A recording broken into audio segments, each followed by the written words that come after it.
P. Pro Tempore Ping Lacson for his anti-political patronage provisions so that politicians can no longer exploit assistance programs for personal gain.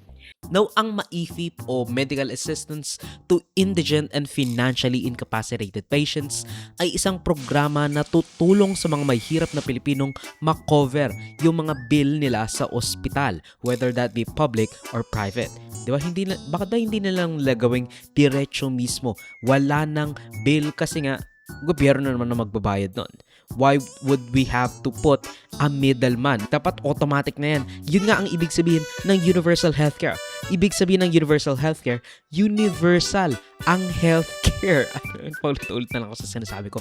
No, it is as directed by the universal healthcare signed into law noong 2019 ni Duterte. Pero ayaw pondohan ng tama base sa batas na gumawa mismo doon sa universal healthcare. Tulad ng makukuha sana nito sa sin tax o excise taxes. Kumbaga yung mga sugary drinks na iniinom natin, yung mga sigarilyo, may tax yung mga yan. Yung mga alcohol, may tax lahat yan.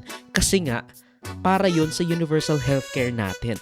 Now, ang nangyayari kasi sa MAIFIP, traditionally, hindi automatic na magkakaroon ka ng zero balance bill right from the get-go. Hindi ka ganoon.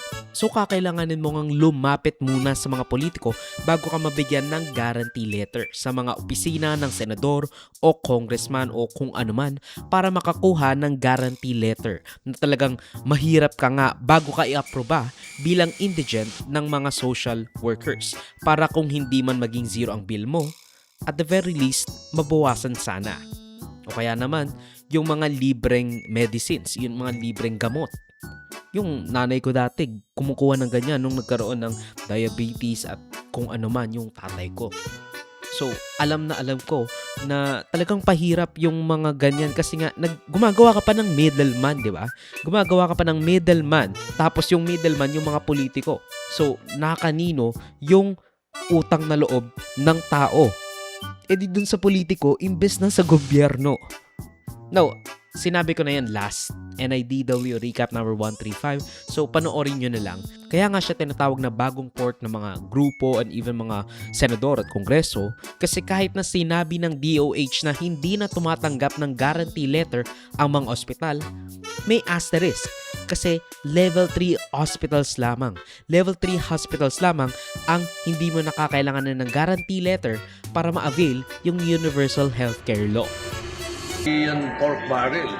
Hindi namin iaalaw magkakaroon.